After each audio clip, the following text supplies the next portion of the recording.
there, welcome to our channel. I'm Vic. I'm Nick. I'm Sam. And I'm Andrew. And we are Envy Board Gaming. And today we're looking at Endless Winter Paleo Americans. This is a 1 to 4 player game.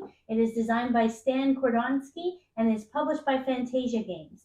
Nick is going to go through how you play, and then we're going to give our reviews. Hey everyone, welcome to the table. We are set up for a 2-player game of Endless Winter. We're only going to focus on 1-player action though.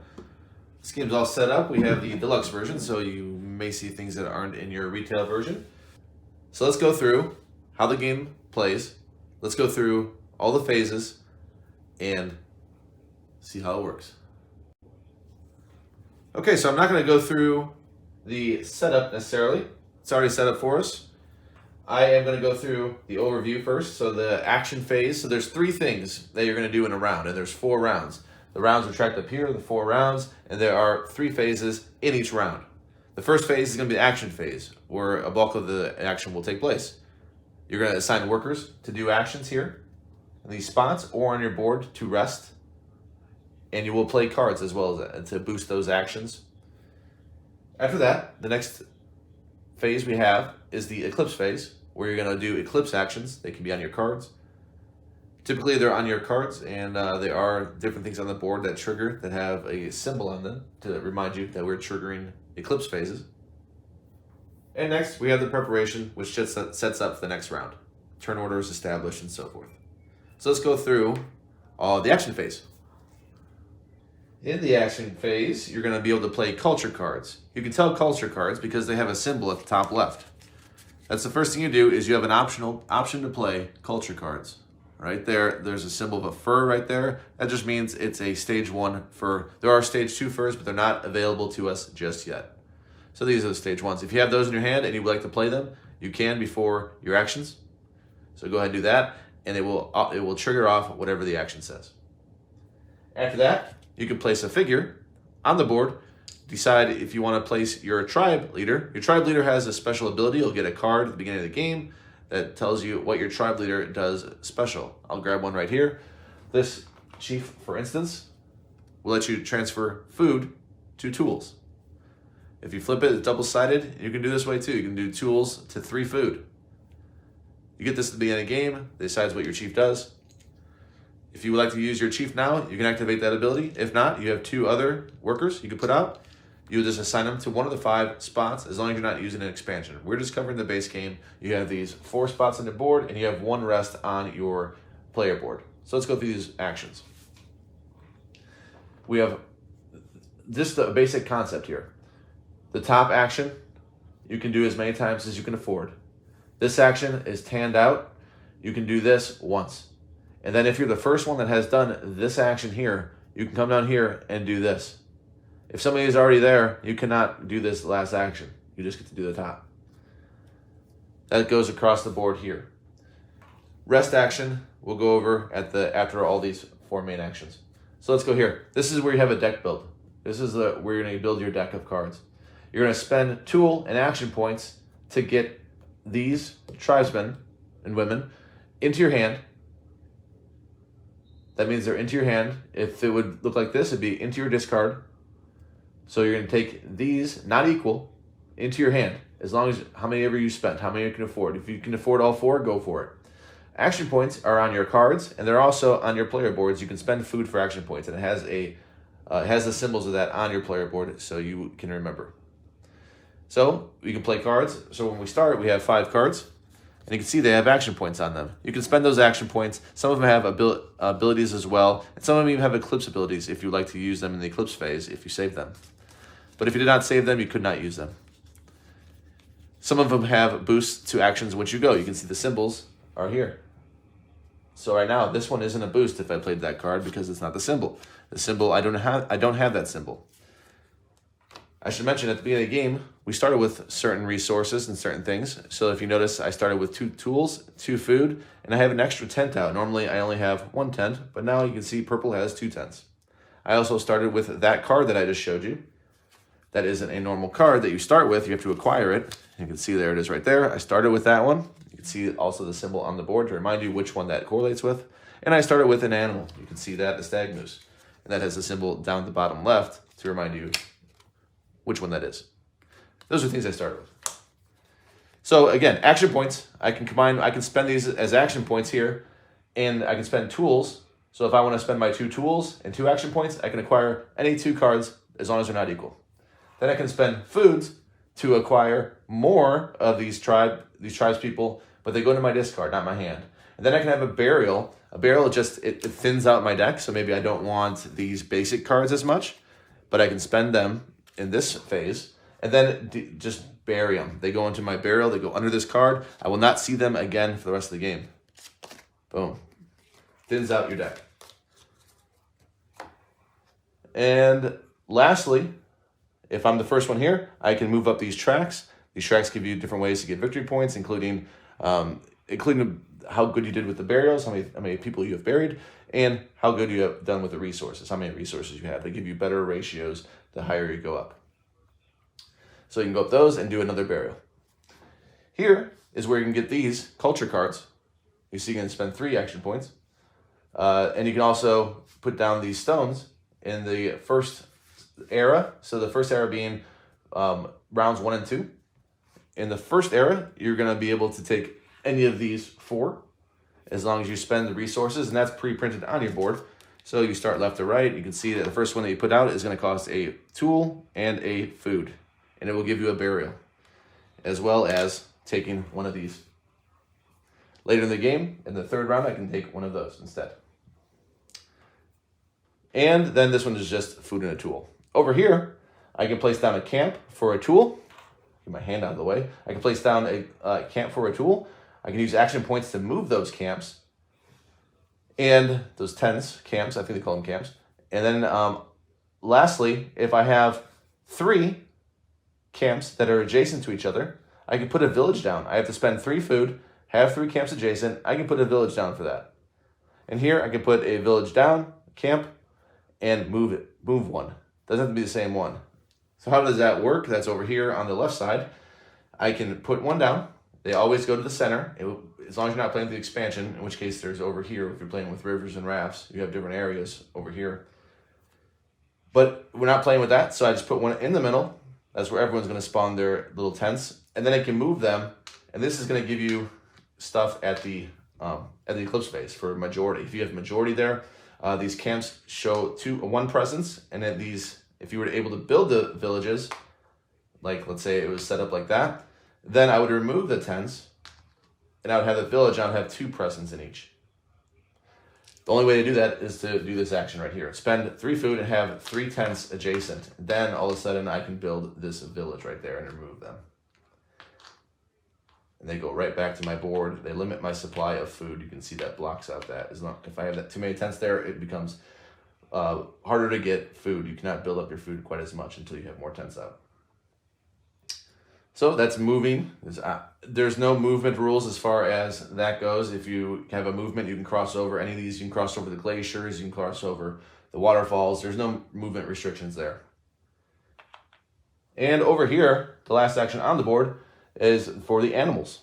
So you can spend action points to reveal 2 more animals. You can spend a tool and an action point to take one of the animals or more. Again, this is how many ever you want to spend.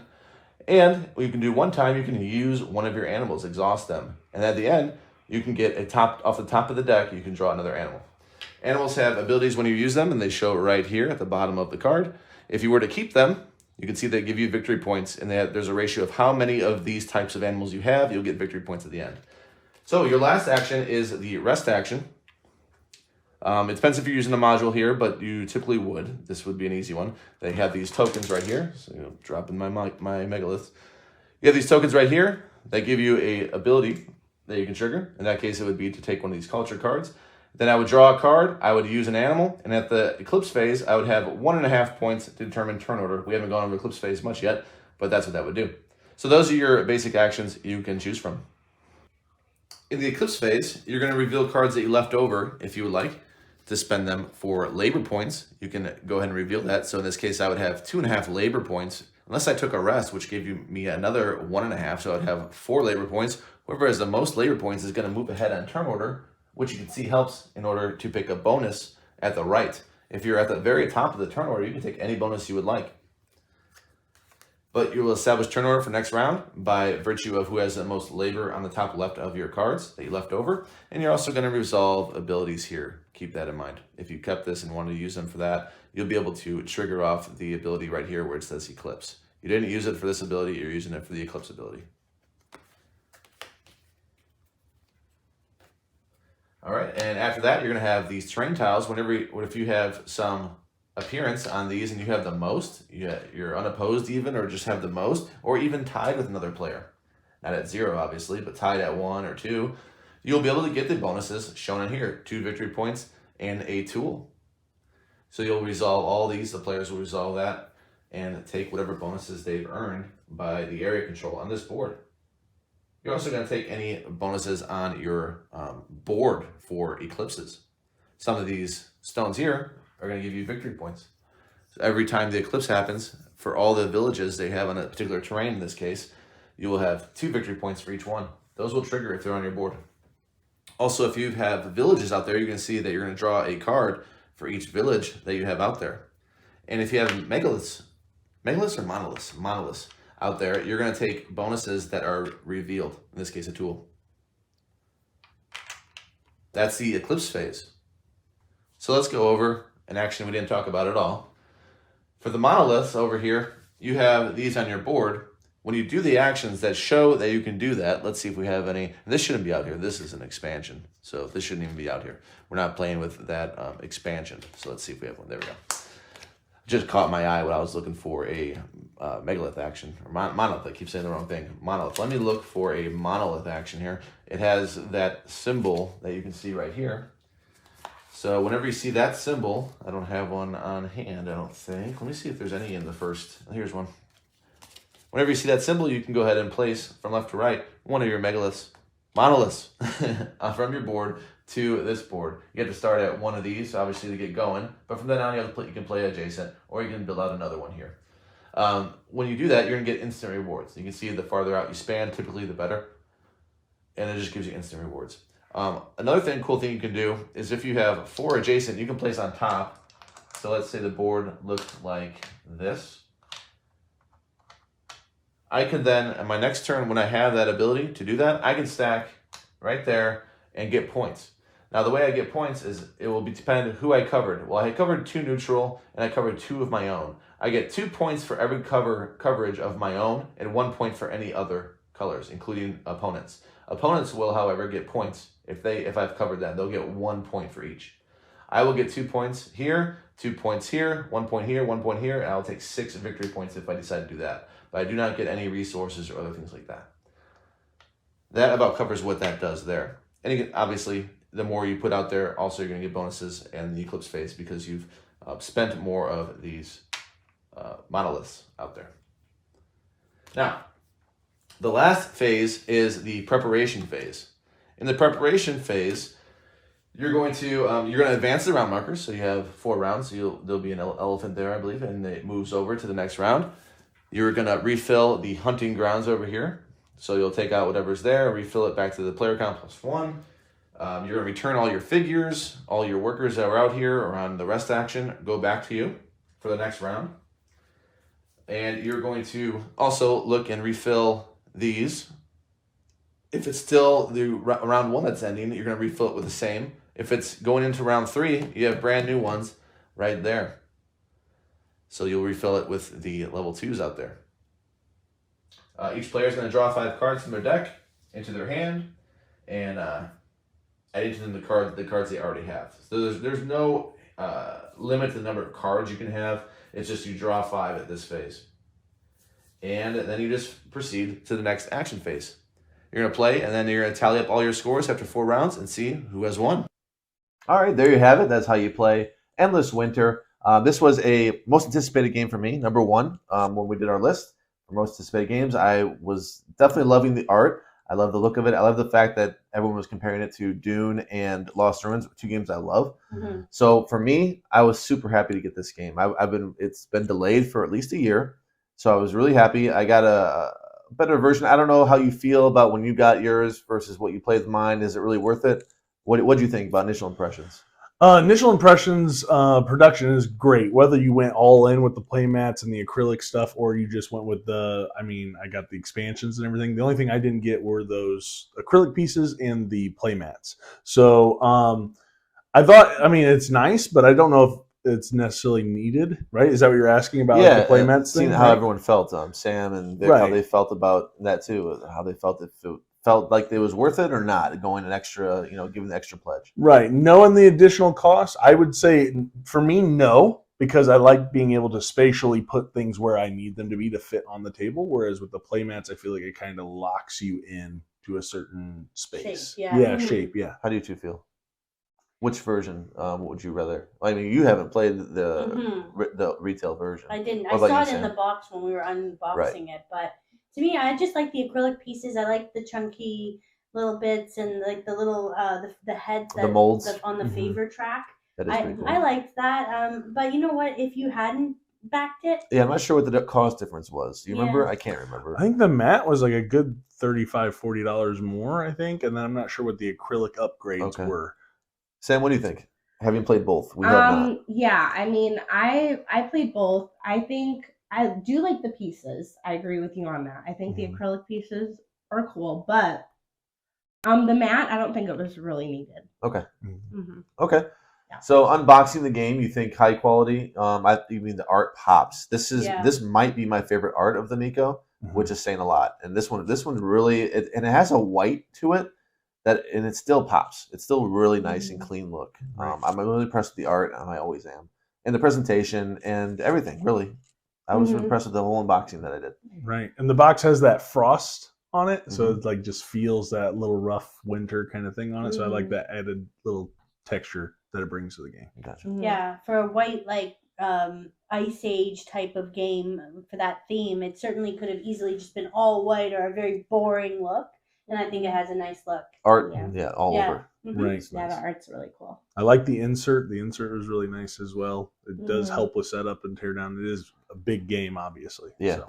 All right, so we'll get started with the positives. I'll just go ahead. I think this game is fairly easy to teach, considering how big and spanning and like complex it looks on the table. I think it's fairly easy to teach, but there are some minor rules. I'll say that will make it a little heavier in different regards. But overall, easy to teach the basics, what you're doing. There's not that many actions. You can explain pretty well, and it flows pretty well for how big this game is. I think that's impressive about the game. Another pro, obviously, we already mentioned the looks, the components, everything here. People are going to stop by and look at this game and want to play it, and want to know more about it because it has that great appearance, really stark white, really a lot going on, and people are going to want to know. But you also might get turned off by it thinking it might be a little too complex, which it's not, which I say is a positive.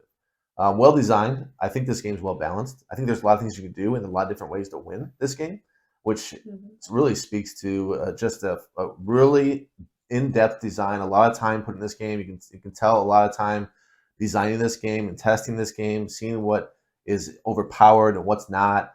And it really seems like they honed in a lot of different aspects really, really, really strongly and well. Different things, the Eclipse phase, I like that a lot. I think that's a really cool thing. I think it implements it better than even Dune, perhaps. I'm not sure. But it's just it feels more tough to hang on to those cards sometimes as opposed to Dune. I keep wanting to reference the two games and I should mention that the games, to me, you can own all three. There's no reason not to. I think that they're very different.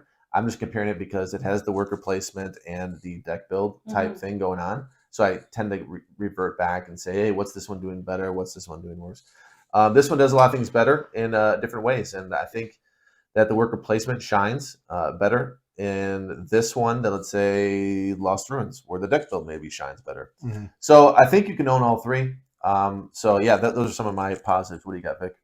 Yeah, right away I enjoyed the game. I liked that there were a lot of different choices. There were a lot of places to go, and it didn't feel like there was one thing that was more powerful than another thing. Like one choice of area that you're going to focus on in the game. And I like the modularization, if that is a word, of It it. is The now. modular ability.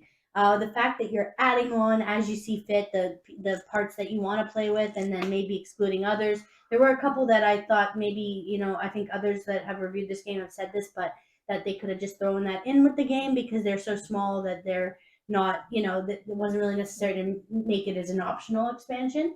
But there is no shortage of things to do and look at and consider. And uh, it's nice to be able to use your cards for different things. And the fact that when you draw a card, you get it right in your hand. I really appreciate Sometimes. that. Yeah, sometimes when it doesn't say to discard it. Mhm. The iconography was easily digested, and it's pretty consistent throughout the game. Yes. You'll find it in all the different areas. Things sort of repeat themselves, Mhm. and you just feel that you're really understanding it. You're catching on to it pretty quickly. So off the top of my head, those are a couple of pros I have, and I just enjoy the mechanisms of the game altogether. I'm a fan of worker placement. That's a top mechanism for me. I really like that, and the deck building part, I like that in games, but it's not the be all and end all of this game. I didn't spend a lot of time growing. I never went once the last time we played. I didn't go at all to the spot to get cards. Oh, okay. I really didn't. I mean, How'd I that work didn't out? win. But you know what? I still had fun. I don't know. I didn't do the deck building, but I was busy. I had other stuff going on, Real It quick, just- yeah. I think that is also speaking to the development in that there's no one you can just really exploit. I'm just going to keep going here. I'm going to keep going here and pound away. You have to diversify a little bit in this game. Do. You can't just do one thing and hope to win. That's not going to happen. Yes, definitely. So that's some like my short list of the top pros, I would say.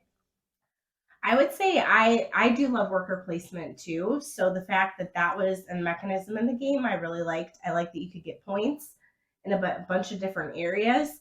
I thought, there was my favorite parts, different modules of the game. But I think like you did have to do a lot, like you said, to be able to get points. You can't just like do one area. But I do love the artwork. I think it's like a really cool theme too. Yeah. So those are just some of my like pros. Yeah.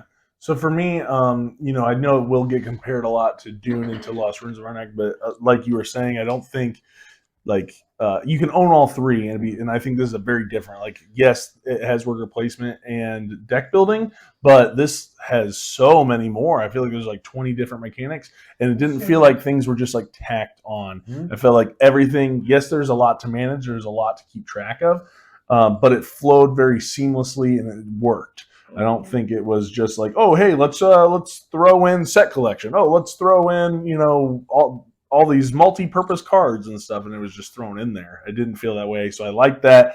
It seems like every mechanic was well thought out when they added it to the game. And I didn't feel like any one specific thing was overpowering, like you guys have said.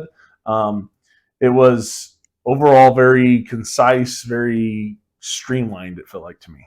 Mhm. Yeah, I agree. I didn't mean to limit it to just the deck building and the worker placement area. There's area control going on. There's I don't know what Set collection. set collection with the Right. animals. Also the eclipse. I completely agree with Nick. It's so nice to get those rewards and get a reward for resting when normally a rest action is something you're like, I don't want to. Don't Right. make me.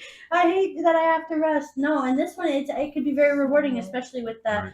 expansion where if you're the first to do that, you're going to get an extra bonus, or you get the canine. You can add that card to Right. your deck, and that's going to help you in other areas. So it was really a good representation and well-rounded game with all the different things going on. Where if I'm a bit afraid of games like that sometimes when I thought of like Merchant's Guild, I think is one where there's like a lot of different stuff, mini games and things going on. When I first heard of this and looked at what was all involved in it, I didn't know what kind of game I was getting in. I'm like, what all are we doing in this? Right. I'm trying to think of what Merchant's Guild is. That's that one. We didn't Right. play it, but it's the one I heard that has all those Merchant's mini Cove. Merchant's Cove. I sorry. played You that. called it. And it's all the different Mini games games, yeah. going on, and Yeah. I thought, is this what we're doing? But it Mhm. wasn't. Haha, thank Yeah. goodness. Right. There's bidding in this game for the player order. It's Yeah. just everything. I think Yeah, there's a resource little management, everything. Yeah, there is a little bit of that. Good synergy. It didn't feel like it though either, because I feel like if you have all those mechanics in a game, it can feel like it and be like overwhelming. But I felt like it flowed well. Mhm. It didn't feel too difficult. Yeah, Right. or You know, disjointed. For there being a lot. Yeah, right. You know, it's a good sign when you're playing a game and you actually actively want to do something and you can't because you try and do other things too. Mhm. Right. I want to get that monolith out, but I really want to move on this river too. And there's so many cool Right. things you want to do. That's a good sign. Right. Yeah. And I'm glad you brought up about the rest. It's the most powerful rest action I've ever seen in a Mhm. game. So that's really, really interesting. because rest actions are usually gather workers or get your workers back or something like Yeah. that. This one is a powerful rest action. It's interesting. Right. Interesting. And I think one big pro is the replayability. Like Yes. replayability is through the roof with all the different expansions that you Right. can and modules that you can plug in and take out. Like every game you could play could be completely different. Yeah. You want to talk about your favorite expansion before we get into negatives? Yeah. Anybody? Yeah, so Sorry. mine's pretty easy. So my favorite expansion I think has got to be the cave painting, just because I feel like you can gain a lot of points through there. You get a lot of benefits by finishing those sections, and the added eclipse bonuses that you get. So I like that expansion. I feel like it opens things up. It gives me another thing to focus on. Not that you need another thing to focus on, but I do like all the benefits and this like etching out a cave painting. I mean, it feels thematic in a game that is very mechanical to me.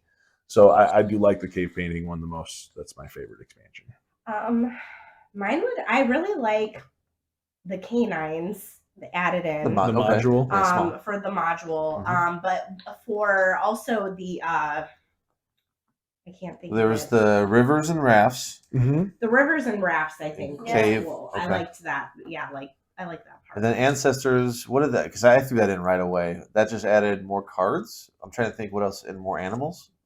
The ancestors. It Yeah. might have been, I like just that, more yeah. stuff. So that kind of like I think that you have to pick between the other two because that one just added more stuff, kind of. Mhm. If I recall. Vic, what do you think between cave and river? I really like the river one. I didn't do that much. I didn't exploit it as much with the fish, but I love that you can, draw the fish. You can choose the area control, and the area control is not painful. I'm surprised then- because you don't like area control, so you like that one. Yeah, I Mhm. don't. Because it's not very mean. It's too. not mean. Mhm. You're share if it's a tie, Sure. you're gonna share it. You're both gonna get that reward. It's just nice, and I like you get your tents back. It's easy to drop tents, move them. You might even get a chance to spend more action points, and that'll allow you to move them further. You can use your food for action points. What? That's cool. I love Right, that, yeah, that and is that's so great for that purpose. Right. Because if you need to get out there, you need to send those tents out.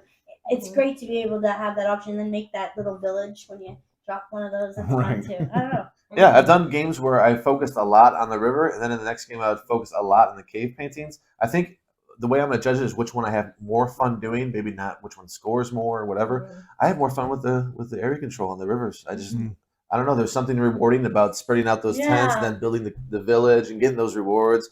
And Mhm. I have more fun than doing the lines and the X's and making that action better. I just have more fun doing it. So I enjoy it, even if it may or may not score me more. It just depends how you played and what's out there. There's landmarks out there. It's going to change all the time. I like that more myself, but I'm happy to play either way. Yeah, I think with the cave painting, I felt unfulfilled because I would see the legs not done, and then that's the last round. My legs aren't done. Right. And for me, it was like a sense of completion. Like, oh, I'm looking at my Beast. mammoth is Yeah. coming alive, or whatever it is. Yeah. And then it is nice. I'm like, oh, look at all this extra stuff I get. Yeah. Yeah, you're really good at that. It's similar though. I mean, you're getting the extra stuff either if you do it there or if Right. you do it on your painting. It's just Right. different ways of going about Yeah. it that maybe some people might like one over the other. Right. Mhm. Yeah. There's a lot to talk about this game. Yes. How about our negatives? There's other things you want to talk about before we get into negatives because I feel like there's a lot to talk about. Like we could still Right. keep going. Right. Yeah. There is a lot to talk about, but I have a lot of pros, but I can't think of anything that we haven't already hit on. Okay, Yeah. You know. Mm-hmm. Right. negatives. Want me to go? Yeah. Okay. Well, the obvious ones. It's a table hog. This game is huge. It's difficult. We have a huge table, so it made it okay.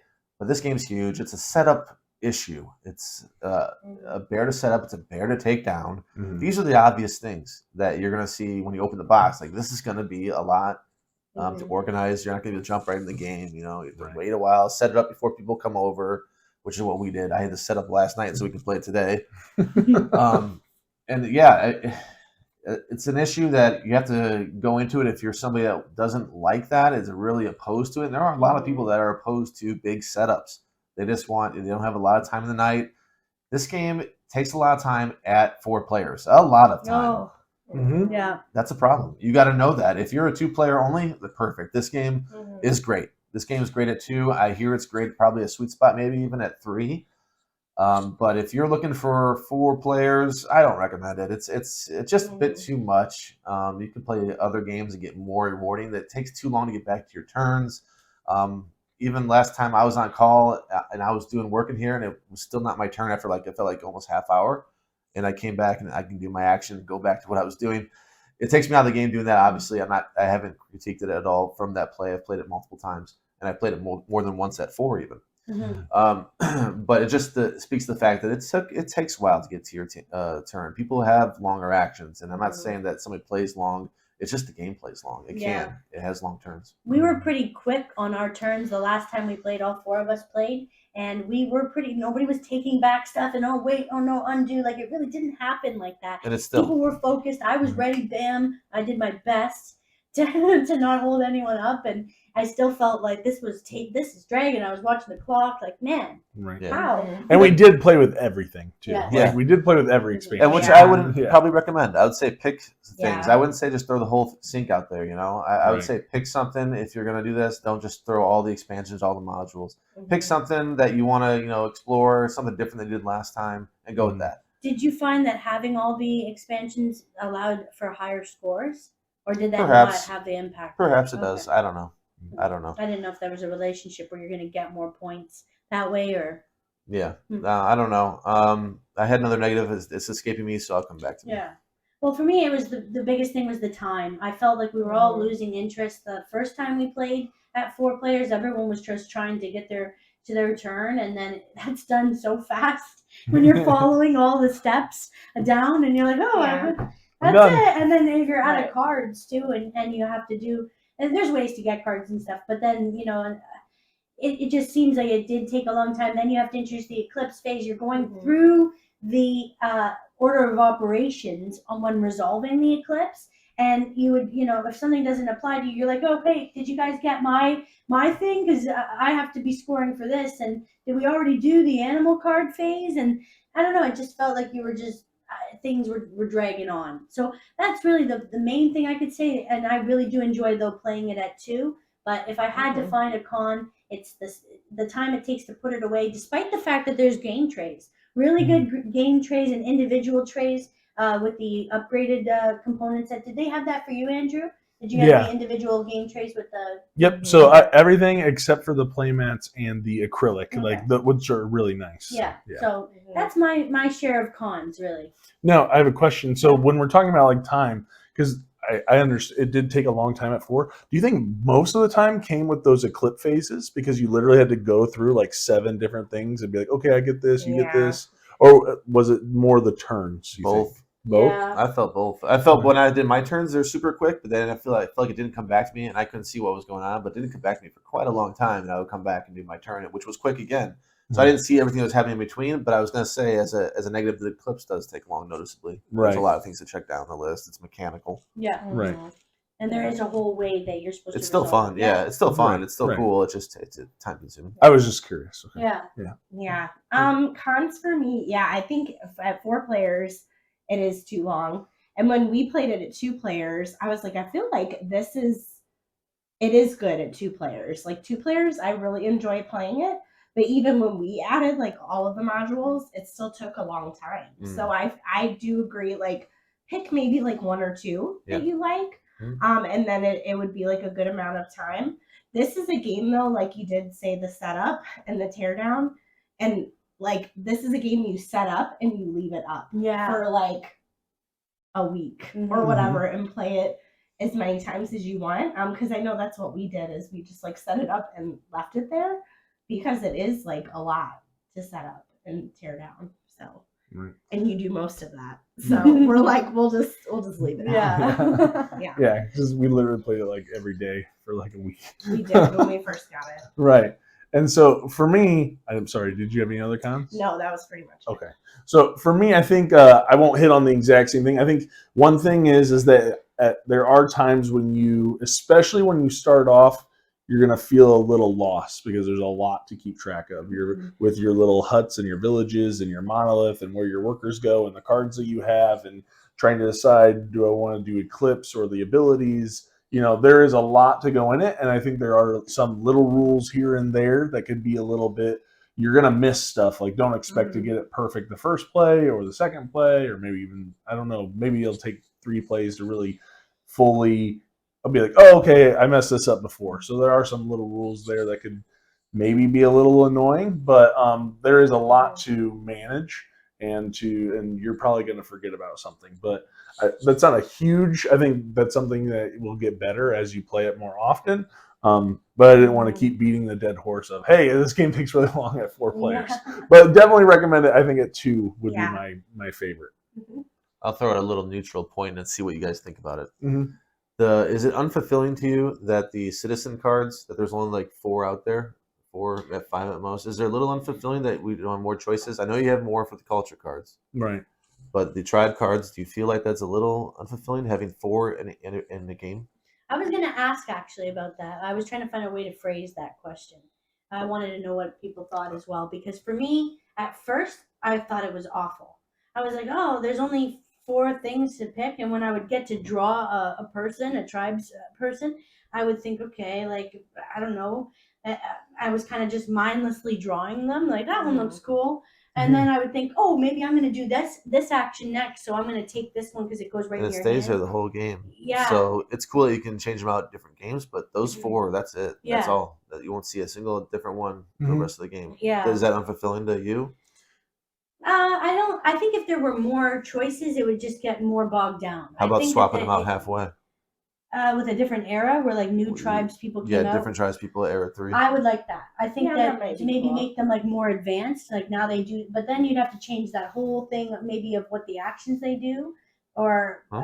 the relationship between the tribes person and the actions that they. They still have, they still have that relation. There's just Yeah. different types of those cards that you can sub in and out based on the expansions But you're do you playing. need more things to It's swap? just it's just an idea. Right. It's just something that I thought of that's kind Yeah. of unfulfilling a little bit to me. Yeah, Right. that's how Like, it felt. For me, I didn't mind it because my thought was like, okay, maybe I really want to go for animals, and so I want to get a lot of those cards and try to get a bunch of them, Yeah. because then when I go there, I'm gonna be like, bam, look at all this that I can do. Yeah. Sure, I might be spending a ton of cards on one action, but I'm gonna get a ton of stuff from that time. So for me, I was like, each time I get, I'm almost improving what I can do when I do go there. Mhm. So it didn't bother me that much that they were the same cards. And for me, I was always like, every time I get one of these, that's a point. That's a point. That's a point. Yeah. Mhm. All right. Well, want to get our scores? Ready? Sure. Yeah. All right. Well, with taking all that into account, I like the worker placement. I think that the deck build falls a little flat on me because of the point I just brought up, but the culture cards kind of redeem it a little bit. Yeah. And there's a lot of things going on that I like, the set collection, all that. Overall, with the negatives and the pros, I'm going to score it an 8-2. So it's a little bit disappointing for me considering it was my most anticipated game. Ever. Um, Of his whole life. I was expecting this was to be an easy 9 shoe-in. It's Yeah. not for me personally. I was a little let down with the deck build, only having those choices, and the length, and not being able to play at 4 ever again. I don't think so. Never. Little let down. That's Yeah. still a good game, but little let down. My score for this game, I didn't know much about it at all till it actually arrived at the doorstep. Nick was the one who had done all the research, done the backing, put his money on it, and did the weight. But for me, I'm going to give it an 8.8 because I don't set it up. So if I had to set it up, maybe 8.2 as well. That makes it better. Yeah. It does. I actually like this game more than I thought I would. I thought this was really just going to be like, you were super excited about it, and I didn't really know much about it, but I'm going to give it a 7.8 because I thought it was a good, solid game, and I enjoy playing it. That's funny, our expectations, because I gave it higher than you, and I was down on it because I'm like, this is going to be a 9 for sure. Yeah. And you're like, I would never not going to like this game, but I like it. It's 7-8, so Yeah. it's a little different. Yeah. Perspectives. Right. I definitely expect. So this is going to be weird because I really like the game. I expected it to be a 9.5 kind of high. I was very high on this game. I Yeah. was excited for it, and I still really like it. I came in at 8.6, so I think it's really good. I enjoy everything about it. I'm excited to play it and Yeah. continue to explore different strategies and trying Yeah. different things out. And the mix and match and replayability is super high for me, so that's a big plus. But 8.6, Mhm. I don't think I'm disappointed. I was just I'm like, surprised it's not Oh. a 9. right, well, The setup is a big thing. Obviously, Yeah. I think it can be. I definitely will not play this at 4. Even- Yeah. Right. We had to try it because when we were doing it, I was like, 2 is good enough. We were talking about that when we played it at 2. We're like, we'll Right. see, but But no, like, yeah, I expected it, but I'm not disappointed, I guess. Yeah. I'm fine with an 8.6. I think it's great. I think pretty consistent ratings. We were a point between the high and the low, so we were right in that 7.8, 8.8 range. Yeah. Right. Well, thank you so much for joining us. We hope that you enjoyed this video. And if you did, please click the like, thumbs up, and subscribe to our channel for more great reviews. We'll see you next time. Bye-bye. Bye. Bye.